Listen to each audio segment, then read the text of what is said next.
CCI, a Marilene Grandesso.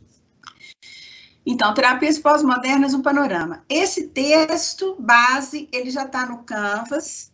E o que eu fiz? Eu peguei esse texto e transformei em slides, para a gente poder trabalhar a aplicação agora da teoria construcionista às terapias pós-modernas, porque até agora nós estudamos o que é a pós-modernidade, o que é o construcionismo, e agora a gente vai aplicar isso na prática clínica, tá? As abordagens clínicas. Então, recapitulando, porque isso, né, tem que ficar bem passado mesmo, bem introjetado, o pós-modernismo pode ser compreendido como uma mudança paradigmática. Todo mundo já sabe disso, que surge da crise do modelo epistemológico da modernidade, que predominava a linearidade, a relação causa e efeito, que bebia muito no método científico, né? O método cartesiano, colocando tudo isso em xeque, dentre outras coisas. A separação entre o mundo real e o mundo da experiência. A pós-modernidade veio julgar isso por terra. Não existe uma separação entre o mundo real e o mundo da experiência. Aliás, o mundo da experiência é que torna possível um mundo real. A segurança das representações claras e distintas como fundamento de um conhecimento válido, né? A gente não pode afirmar que isso aqui é o mesmo significante para mim do que aliás, significante é uma garrafa d'água. Agora, o significado disso vai depender do lugar onde a gente está, do contexto onde que a gente está. Como eu já disse aqui para você, se eu estiver num deserto, essa garrafa d'água, ela vai ter uma outra valência, uma outra importância, diferentemente se eu estiver numa festinha, em algum lugar que tem água para danar, assim, para todo mundo, né? Então, olha só, ou seja, a existência de verdades imutáveis como base para a construção do conhecimento. Então, nós já questionamos isso, a gente já jogou isso por terra. O que pode ser verdade para mim não é verdade para Isabela, que não é uma verdade para o Gesseni, ou seja, existem verdades, né, baseadas nas experiências, nas vivências de cada um. É claro que tem uma consensualidade em todo mundo aqui acreditar e denominar isso aqui como copo, né? Agora, o que esse copo vai significar para mim vai depender da minha experiência, da minha vivência, do sentido que eu vou atribuir a esse copo. Então, não existe uma verdade imutável única de copo, tá, gente? Então, isso também caiu por terra. A possibilidade de separação entre um sujeito epistêmico apto para empreender no conhecimento confiável de origem suspeita e o objeto do seu conhecimento, ou seja, a possibilidade de um conhecimento objetivo, não. Maturana já dizia que existe uma objetividade entre parênteses, porque quando eu for explicar para vocês o que é esse celular, vai ser a Patrícia explicando, que vai ser diferente da forma com que a Isabela explique. Mesmo que exista o celular e consensualmente no sistema linguístico, todo mundo sabe o que é um celular, quer dizer, a gente pensa que sabe, tá vendo? Ó, já não é uma verdade, porque a gente não sabe se todo mundo sabe. Se a gente for lá para um lugar onde no fim do mundo que não tenha celular, as pessoas provavelmente não vão saber o que é isso, né? Ou seja, até a forma de eu explicar o que é algo, é alguém falando do que ele algo. E é em cima do que? Da experiência da pessoa com aquele algo.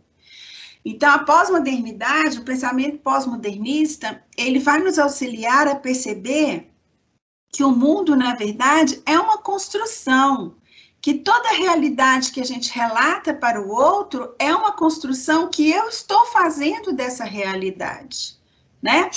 E quem não entre na troca com o outro, nesse dialogismo, é que a gente vai o quê? Inaugurando formas de pensar a realidade consensuais. Consensuais significa o quê?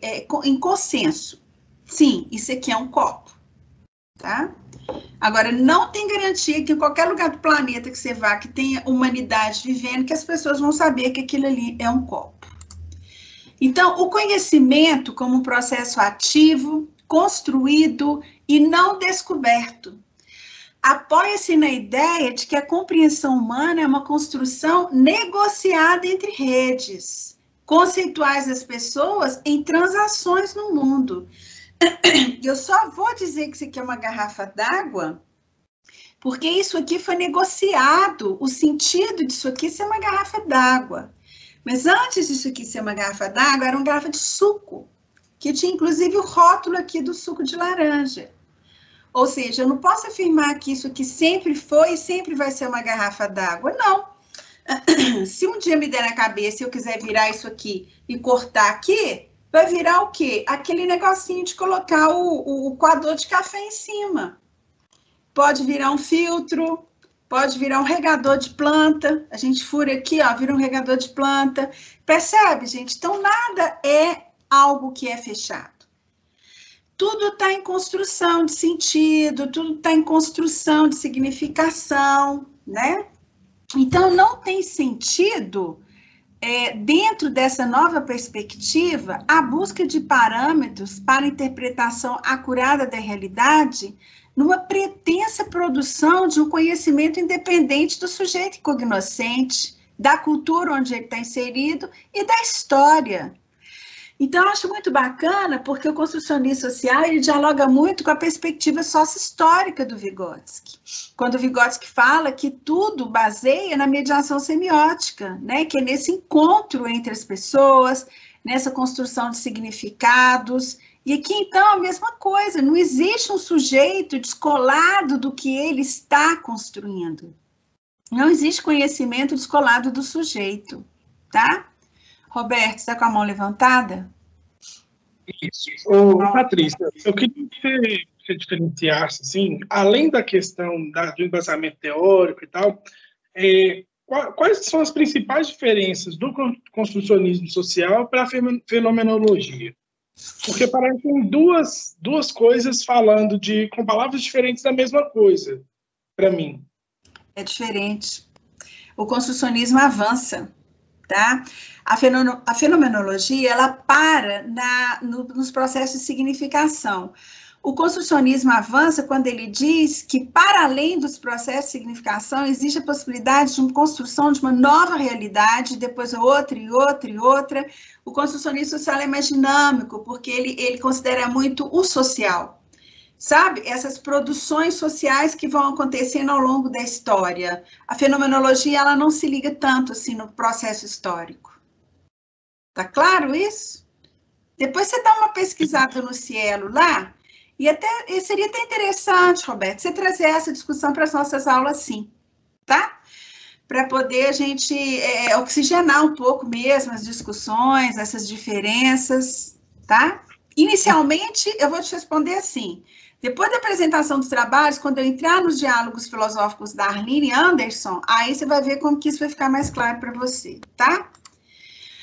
Bom, então, gente, assim, o pós-moderno pode ser considerado como um posicionamento crítico. Todo mundo sabe disso. Eu estou falando aqui, gente, nós temos que questionar. A realidade é um questionamento incessante. E quem é pós-moderno,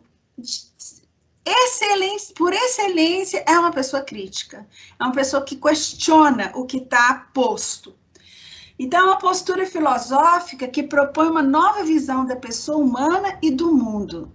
Porque não existe mais nem a condição de uma pessoa como algo fechado.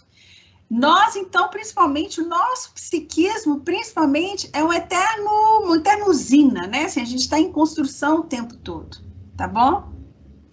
Basta vocês lembrarem de vocês no primeiro período de psicologia e hoje vocês, sabe? Eu adoro dar esse exemplo, eu acho super didático. Lembra lá de vocês no primeiro período e lembra agora. Lembra vocês antes da pandemia e hoje. Eu mesmo, quando vejo as minhas aulas no início da pandemia e vejo hoje, parece outra Patrícia. Por quê? Porque a pandemia me construiu outra Patrícia e eu construí uma realidade outra em cima da pandemia. As formas de dizer uma aula, as formas de falar, tudo muda, né? O conhecimento, então, passa a ser compreendido como uma prática discursiva socialmente construída. Não existe conhecimento que não passe pelo cripto social. Tá bom, gente? Pelas trocas sociais. Não existe. Não existe conhecimento que passa por uma bolha de laboratório. Você pode até ir lá de croque, máscara, protegidíssima, jaleco, parará, porque faz parte. Você está no ambiente de laboratório, tem que seguir sua risca. Mas as trocas sociais que você faz lá com seus companheiros nas mesas do laboratório, a sua experiência de significar molécula tal, é claro que vai interferir na construção do conhecimento de qualquer experimento. Então, aquela ciência dura, positivista, que falava que a gente não podia levar as nossas experiências por um objeto de análise, não tem condição de levar isso a cabo. Mesmo que você se policie, mesmo que você fale, não, aqui a Patrícia tem que parar de falar, que agora é a cientista Patrícia que vai falar. Como é que você vai descolar isso? Me ensina. Tem jeito, tá? Cujo caráter local e contextual legitima múltiplas narrativas, resultando no multiperspectivismo de diferentes abordagens, dirigidas para a construção de significados úteis para os propósitos humanos. Aí eu lembro que eu contei aqui para vocês que um dia, né, curiosidade, eu estava dando aula na publicidade, eu fui escafunchar lá o YouTube de as invenções que não vingaram, as invenções que as pessoas criaram, mas não atendeu a humanidade, porque não foi consensual, não se consensualizou com chapéu, com asinha e ia servir para alguma coisa, para alguém, sabe? Uma bicicletinha para uma calopsita. Para que a calopsita ia querer andar numa bicicletinha? Então, assim, umas coisas que sabe, não serviram, não foi construído em consenso com as outras pessoas, porque tudo acontece no espaço do entre as pessoas, entre os seres que são sociais. Se sujeito e objeto se interconstituem, né? Porque a gente já sabe que interconstituem, podemos falar na singularidade e na multiplicidade dos contextos e das culturas, na generatividade da linguagem para definição do self e do mundo, claro, e da aceitação do pressuposto que, olha lá, gente, conhecer implica em conviver com a incerteza, com a imprevisibilidade, com o desconhecido. Isso para vocês não é novidade, esse pressuposto do pensamento sistêmico, lembram? A intersubjetividade, o imprevisível, o instável, o Edgar Morin falava o tempo todo da incerteza, né? Então, assim, existe aqui um diálogo bem rico e bem sólido dessas pessoas que estão trabalhando com esses conceitos, tá bom, gente? Bom, então agora a gente vai chegar nas terapias pós-modernas, né? Uma vez que agora a gente já sabe qual que é o berço das ideias pós-modernas, a diferença da pós-modernidade com a modernidade. Então tá, vamos lá agora. O que isso nos reporta? O que isso vai nos dizer na nossa profissão? Então, dentro de uma concepção pós-moderna, as abordagens terapêuticas e suas metáforas teóricas estabelecem tipificações do mundo da experiência, não mais do conhecimento descolado da experiência, sendo também histórico, claro, e culturalmente contingentes. Então, quando a gente está numa sessão de terapia, eu sou um sujeito histórico-cultural com a minha experiência, atendendo outra pessoa inserido no contexto histórico-cultural, também se constituir nas suas experiências. Então, é um encontrão, assim, e a terapia vai acontecer aqui, ó, nesse encontro entre eu e o Roberto, entre eu e a Isabela, tá? Nesse sentido, os conceitos teóricos pelos quais nós, terapeutas, construímos nossas compreensões das pessoas que nos procuram e dos dilemas que elas vivem, tadã, são construções, de novo, sociais, úteis, não devendo ser reificadas, né, entronizadas, como se correspondesse a uma realidade que já está pré-existente, independentemente do terapeuta em questão. Não, gente. Eu ouso dizer que o paciente histérico, ele é um paciente histérico com o Roberto, ex-terapeuta dele, e outro tipo de paciente histérico com a Patrícia, atual terapeuta dele. Por quê? Porque a relação se constitui no entre. Mesmo que tenha histeria de pano de fundo, a relação entre os sujeitos, entre as formas de se constituir, de se construir o sintoma histérico, vai ser diferente da proposta terapêutica com o Roberto e da proposta terapêutica com a Patrícia. Percebe, gente? Por isso que a gente não pode pôr estrutura antes do sujeito. Nunca. Nesse caso, então, a estrutura também é um estado, não uma característica já inerente, colocada, né? Exato, é uma condição. É uma condição, tá? Que vai também se estender em maior grau, em menor grau, de uma forma ou de outra, na relação com aquele terapeuta. Não tem como você estipar o terapeuta da relação. Tem que estar ali, porque ele está ali, uai. Não tem jeito. Então, pegando aí um paciente psicótico, ele vai ser psicótico na relação com esse contexto. Muda o contexto, muda o paciente também? Seria isso? Não é que muda o paciente, não é que muda a psicose, muda as formas de construção daquela psicose naquele momento histórico do paciente. Entendi. Você já observou que determinados terapeutas estabilizam mais psicótico do que outros terapeutas? E é um enigma, ninguém sabe por quê. Fica, poxa, mas por que fulano? Porque o terapeuta é melhor. Não é porque é melhor ou pior.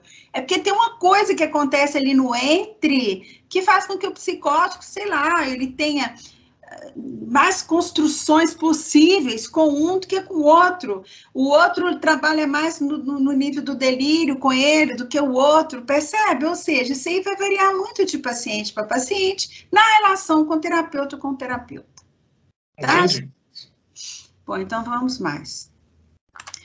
O terapeuta, então, ele pode ser considerado como um agente de transformação social, para a qual contribui sua experiência pessoal, profissional e seu posicionamento político, é óbvio, implicando necessariamente uma ética das relações, cujos traços mais significativos são a consciência e a autorreflexividade. É o que a gente fala de diálogos internos. O terapeuta, quando atende alguém, ele escuta o outro se escutando. Ele se escuta escutando o outro, ele se vê vendo o outro. Não tem como um terapeuta não exercer sua autorreflexividade quando está atendendo alguém. Vocês concordam comigo, gente? Que é o pulo do gato. Porque ali, nessa consciência que ele vai tendo de por que eu estou escutando isso do Roberto? Por que isso que ele está me dizendo me tocou tanto? E como que eu vou devolver isso na sessão? Como que eu vou pontuar isso para o Roberto? Ô, gente, é fantástico, sabe? Se você não estiver inteira naquele processo ali, fica só um confessionário. O paciente vai lá e fala, pronto. Mas se você não se implica, se você não se permite estar ali com uma curiosidade genuína, presentificado naquele momento de encontro do entre, não vai rolar uma terapia legal, né? Então, nos dizeres de Gerken, né, o Kennedy Gerken, a consciência de que as práticas e os métodos terapêuticos não são ideologicamente neutros. Não são. E eu compro briga com quem falar que tem que ser neutro. Não existe neutralidade num setting terapêutico. Tá? Existe um cuidado de você se posicionar, se ouvindo o outro, um cuidado que é ético com você mesmo, um cuidado que é ético com seu paciente, para você não misturar as bolas. Mas não existe um ambiente neutro. Tá claro isso, gente? Posso continuar? Claríssimo. Sim. Tá? Posso ir? Tem 11, 12, 13, 14, 15 pessoas aqui. Gente, só 2 responderam. Quero saber se tá claro para todo mundo. Pode continuar. Sim, tranquilo. Então, vamos mais. Até o celular tá me respondendo aí, ó. Sim, sim. Então, vamos. Quando atuamos como terapeutas, gente, estamos construindo uma certa forma de mundo. Olha que bonito isso. Legitimando um determinado conjunto de relações sociais e de forma de tratamento e valorização das pessoas. Ah, isso para mim é tudo. Olha o lugar de responsabilidade afetiva sua no setting terapêutico. você está construindo uma forma de mundo com aquele paciente seu, gente. Você está legitimando junto, construindo uma legitimação de relações que aquela pessoa traz quando ela te relata que não está legal com o marido, que ela está vivendo um período de ansiedade com os filhos. Você está ali junto. Não tem como negar, não. Tá? É um encontrão, é um encontraço entre você e seu paciente.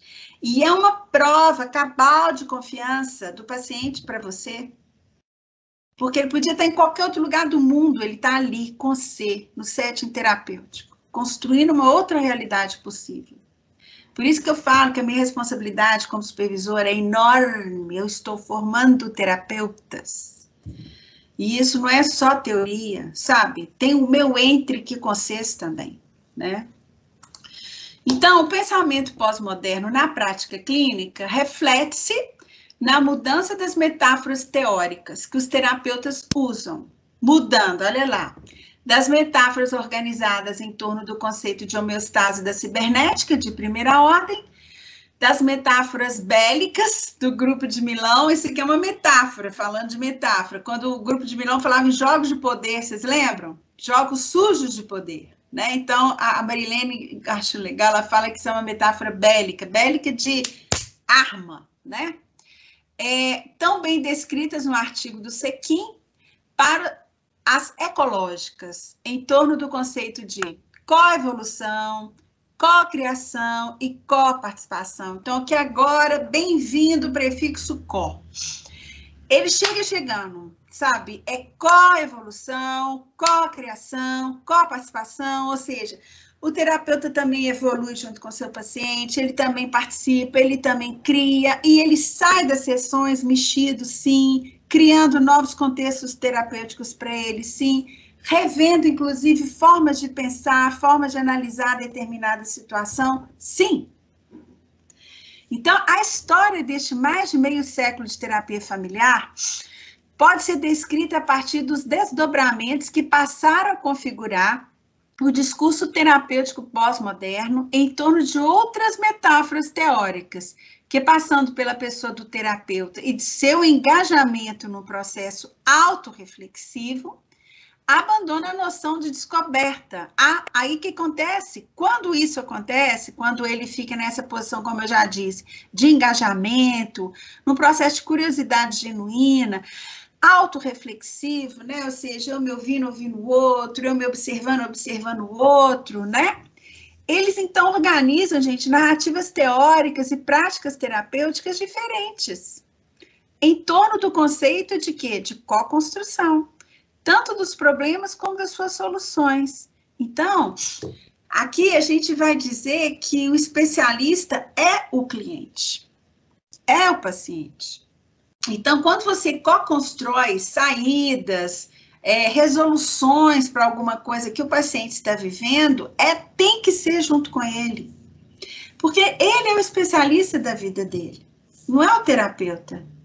Porque quem vive a vida dele é ele, não é o terapeuta. Então, aqui, o engajamento é muito mais uma narrativa, sabe? Você prestar atenção nas formas com que esse paciente está narrando o que está acontecendo com ele, as formas com que ele significa aquilo, e vai co-construindo com ele significados outros. Então, suponhamos, faz de conta que o Roberto é meu paciente numa terapia pós-moderna. Ele fala um negócio, hora nenhuma eu vou interpretar o Roberto, porque não cabe a mim ser o especialista da vida dele, ele que é o especialista da vida dele, cabe a mim pontuar, ou seja, repetir o que ele me disse de uma outra forma, com outro acento, com uma outra pontuação, para poder fazer aquilo que ele revolte e reflita. Só que é muito interessante, porque quando eu estou vendo o Roberto refletir, eu estou refletindo sobre a reflexão dele. Aquilo ressoa em mim. Aquilo me reverbera, eu falo, putz, e agora? Será que eu peguei pesado? Será que isso que eu falei com o Roberto, como será que ele está refletindo isso? E aí eu, como terapeuta, eu faço o convite para ele publicizar os pensamentos dele. Roberto, eu gostaria que você falasse para mim o que você está pensando depois disso que eu te falei. Me corrija se eu estiver errado, mas é isso que eu estou entendendo? Tá vendo, gente, como que é uma relação mais horizontalizada, co-construção? Não significa que você vai ter que abrir mão do seu conhecimento, dos seus anos de estudo, de pós, não.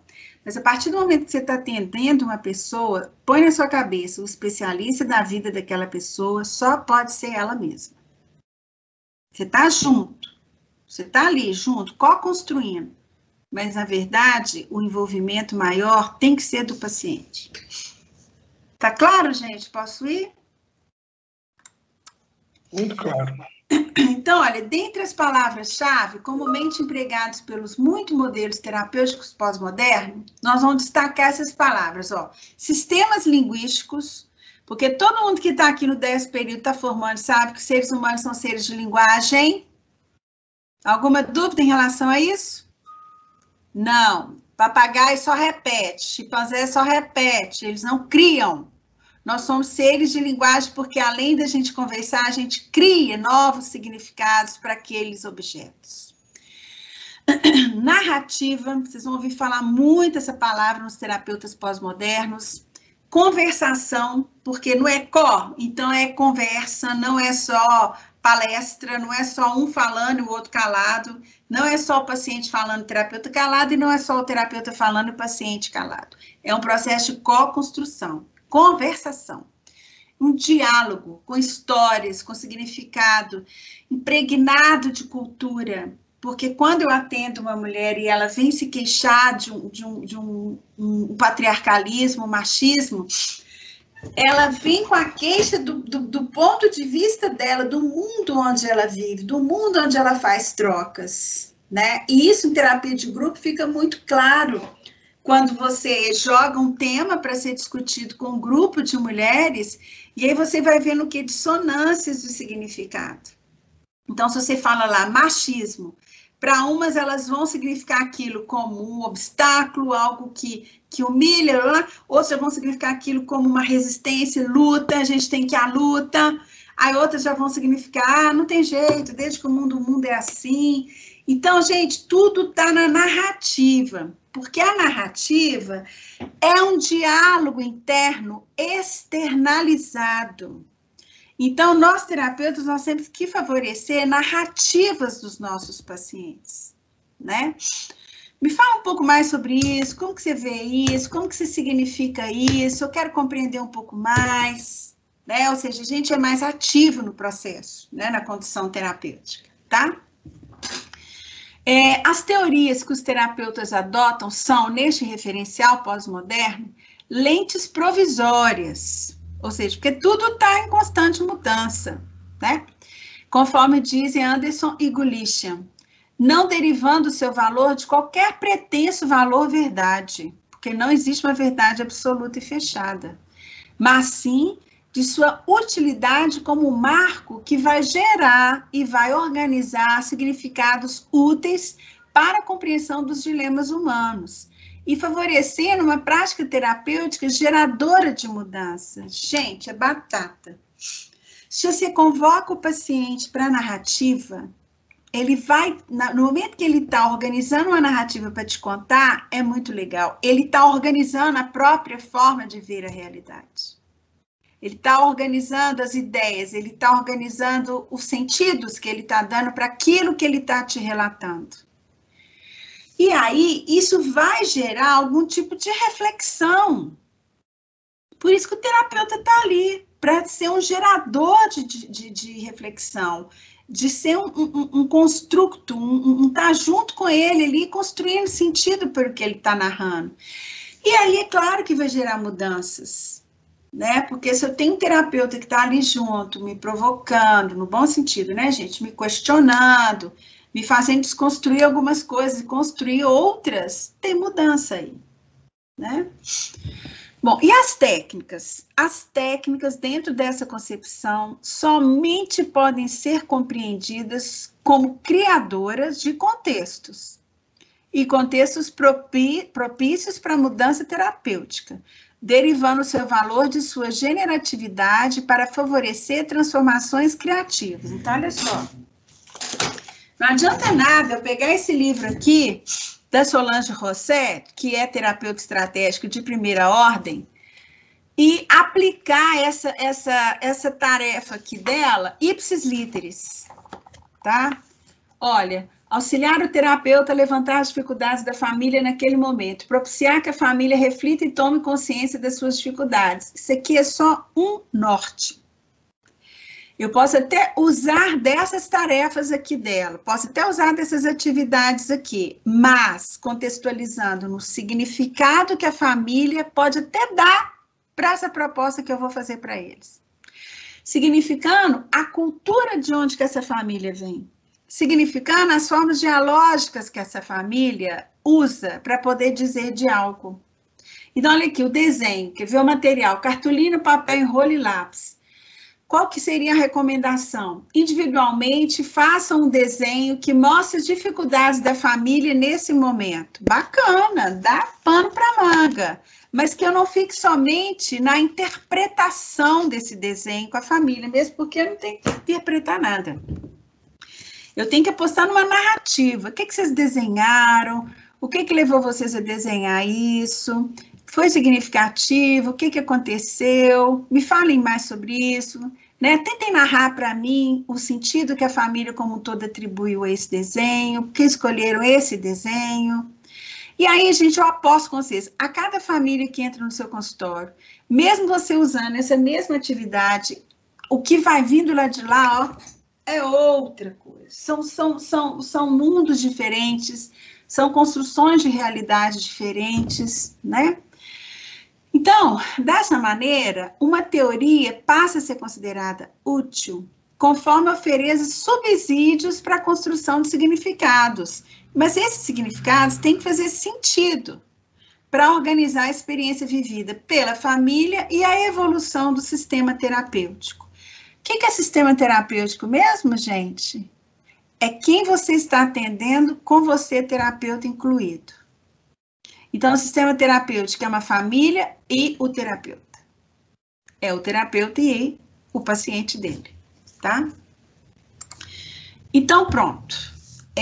Agora a gente já vai entrar nas abordagens mesmo terapêuticas pós-modernas, né?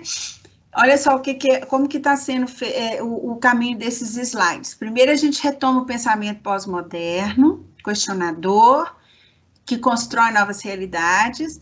Aí nós vamos para as terapias pós-modernas, onde a gente aposta na narrativa, na construção de novos significados, na mudança via essa nova construção. E agora a gente vai, né, afunilando, especificando mais, a gente vai trabalhar agora as abordagens mesmo.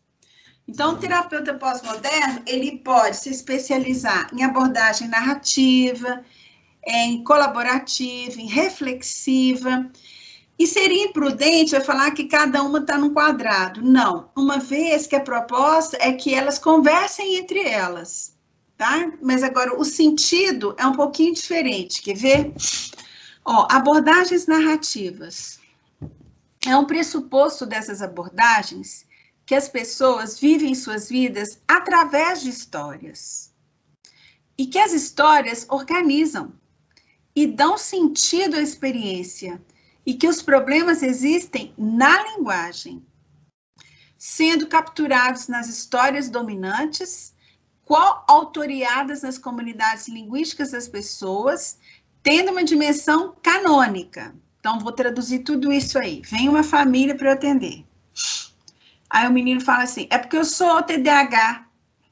Olha o discurso canônico. Chegou para ele e ele incorporou aquilo e repete, eu sou TDAH.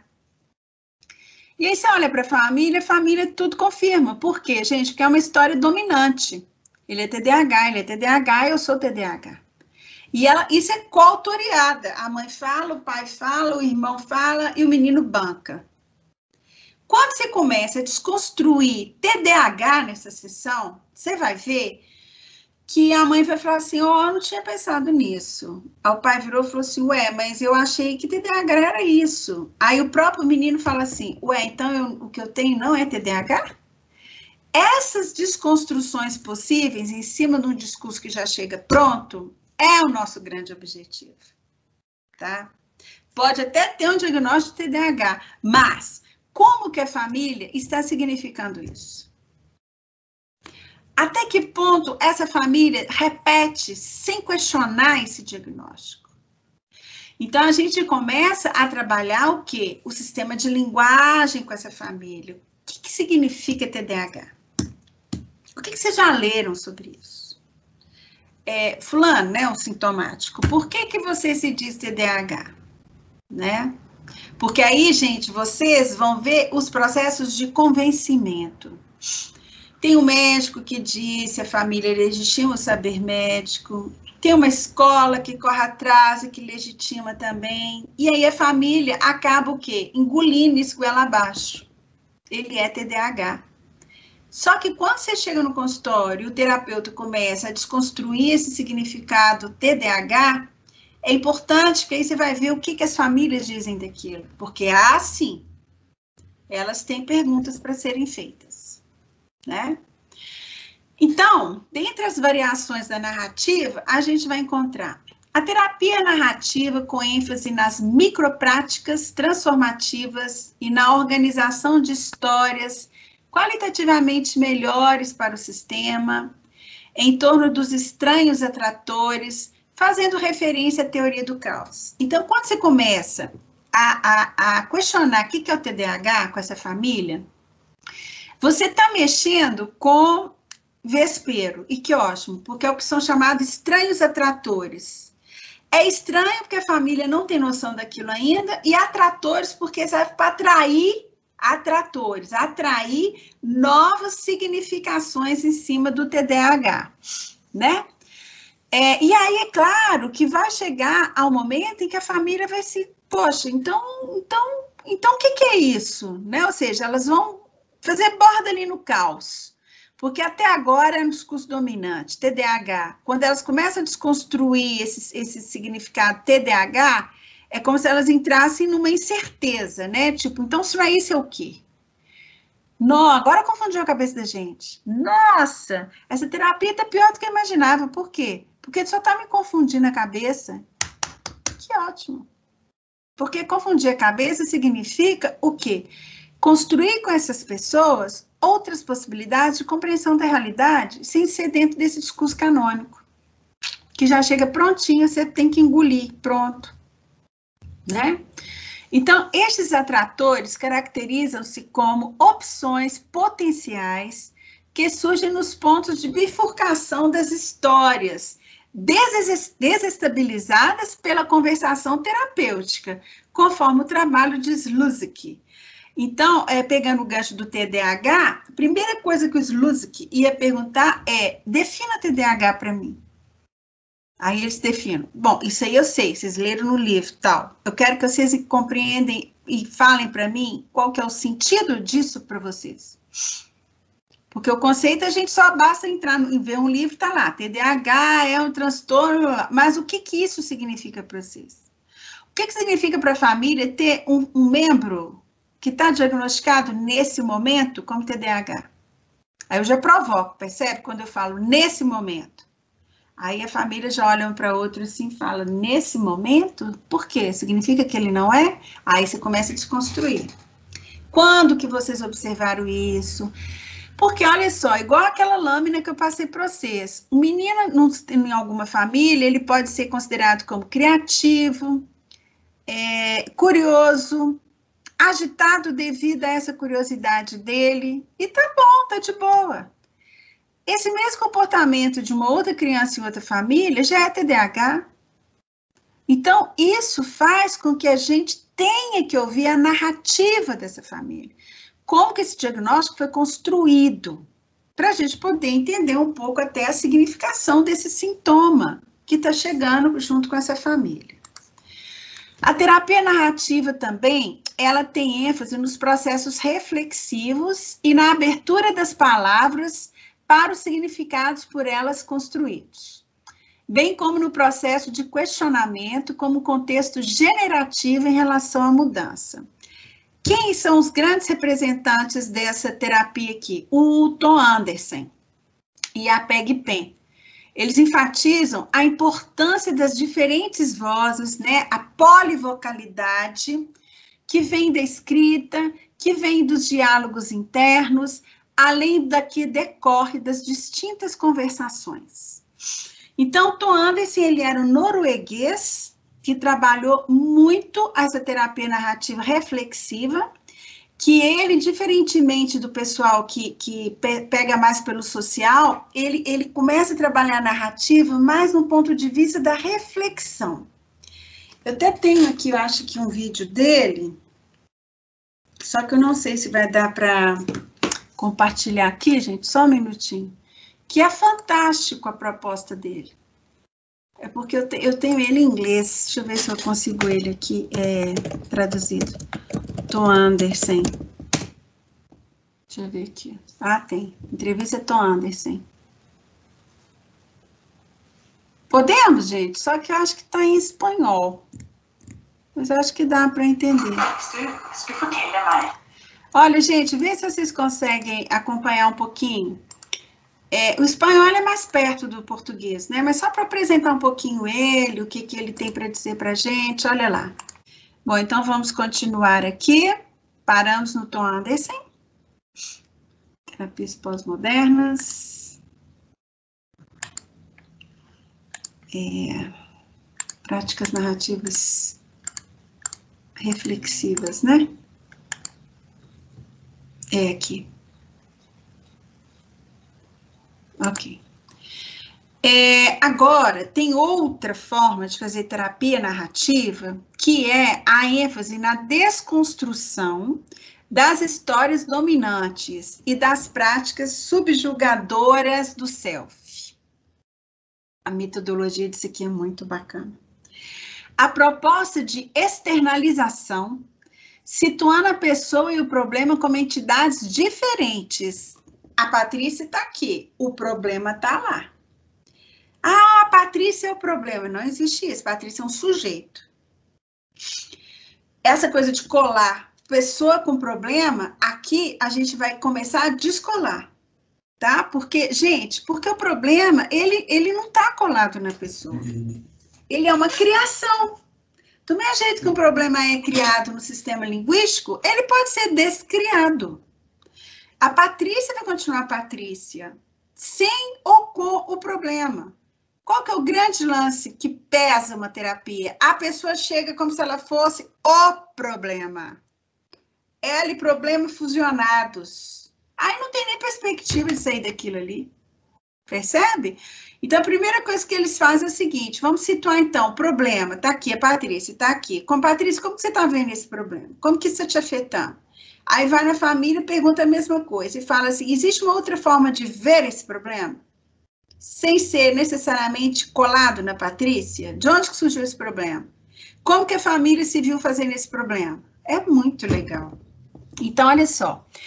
A proposta de externalizar, situando a pessoa e o problema como entidades diferentes, contribui para dessencializar o self, ao tornar conhecidos os contextos organizadores das narrativas opressoras, das quais as pessoas constroem empobrecidas visões de si mesmo e restritas possibilidades existenciais. O problema toma conta tanto da pessoa que ela começa a se desqualificar. Ela só vê ela com aquele problema, tá? Mas, para além disso, como que você pode se ver? Antes desse problema, como que a Patrícia se via? Aí você vai começar o quê? Resgatar pontos de força do paciente. Aí ele vai começar a ver que aquele problema, na verdade, foi uma construção. E do mesmo jeito que se construiu, pode se desconstruir.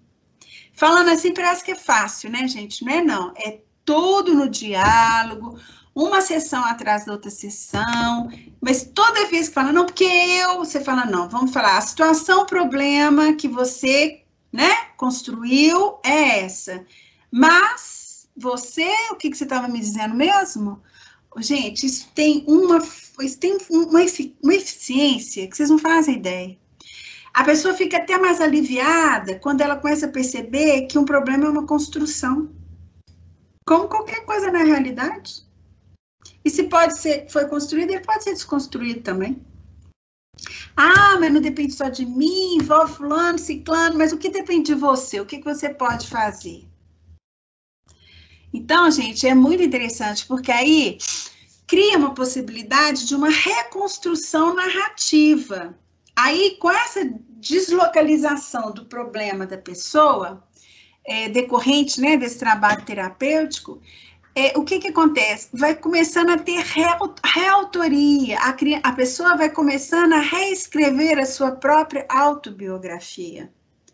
Então, é muito legal isso aí, né? Então, considere-se nesse sentido o trabalho de Michael White, David Epstein, a Jill e Jane Combs. Se vocês jogarem lá no Cielo, vocês vão ver um monte de gente bacanérrimo, principalmente da USP, que tem escrito muito sobre a terapia narrativa pós-moderna, tá?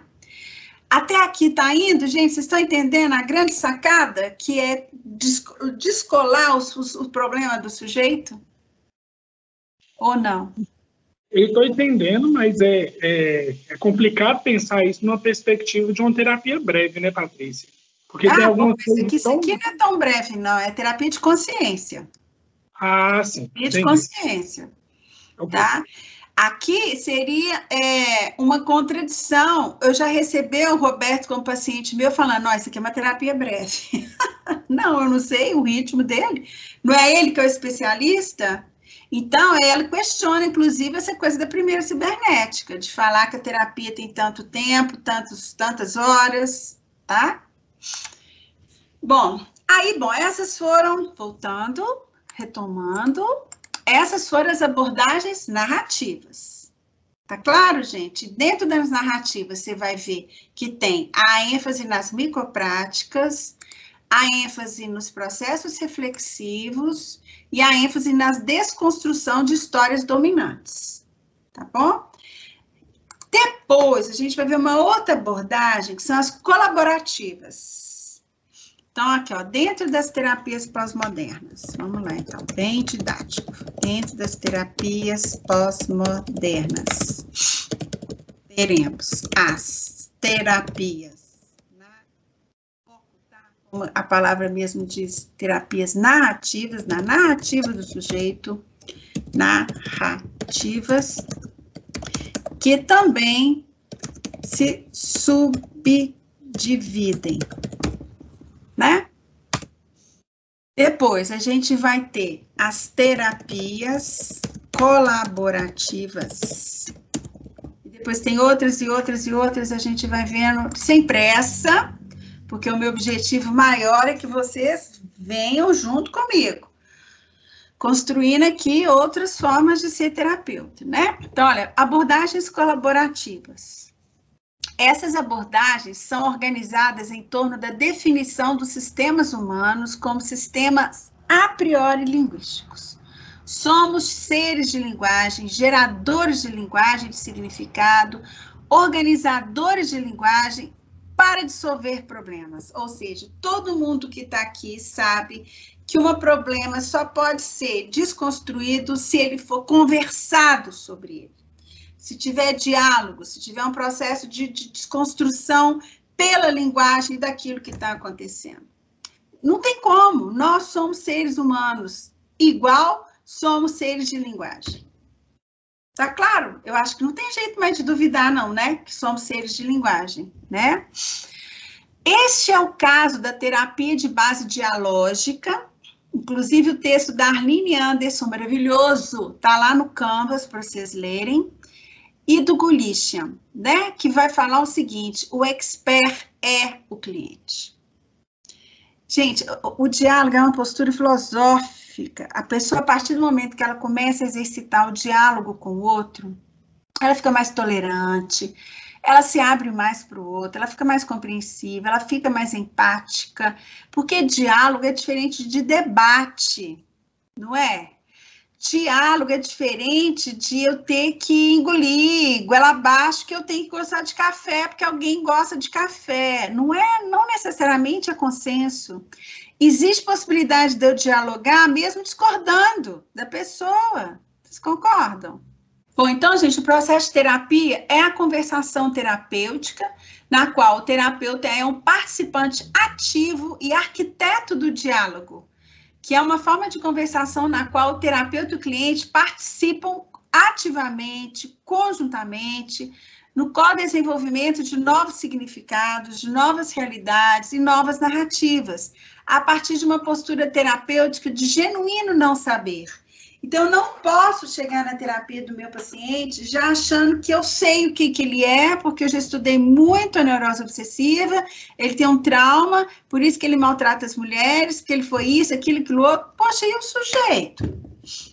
Que hora que eu vou me abrir para conversar com ele?